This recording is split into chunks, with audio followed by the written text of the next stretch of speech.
Ram Khan reporter मिठा बिरोही जी report मुताबिक शहरी action committee town Bahram team तरफा तालीमी इदारनि जी संभाल लाइ higher secondary school, high school, primary boys school, girls स्कूलनि जे उस्तादनि सां मीटिंग करण बैदि स्कूलनि जी बिल्डिंग, बिजली, साफ पानी समेत मसइलनि लाइ अॻुवाणनि नूर मोहम्मद मक्सी, ज़फरुल्लाह उर्फ जमाली, गाज़ी अब्दुल हफ़ीज़ पतूजो, अख्तियार अली मक्सी जन स्कूलनि जी हालत ॾिसंदे ई बुनियादी सहूलियतुनि खां महरूम बणियल जदीद दौर में बि पुराणी बिल्डिंग जंहिं जूं छितूं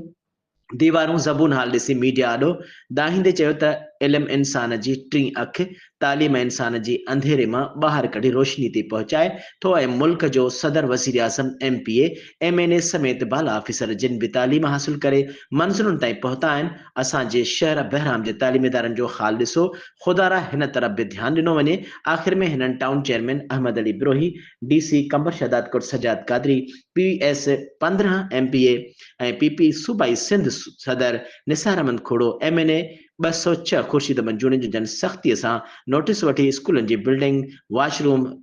ऐं सोलर सिस्टम समेत बुनियादी सहूलियतूं ॾियारियूं वञनि। ॿी सूरत में आल पार्टीज़ गॾिजाणी करे तरक़ियाती कमनि सां गॾोगॾु तालीमी इदारनि जी सहूलियतुनि लाइ एहतिजाजी तहरीक हलाई वेंदी।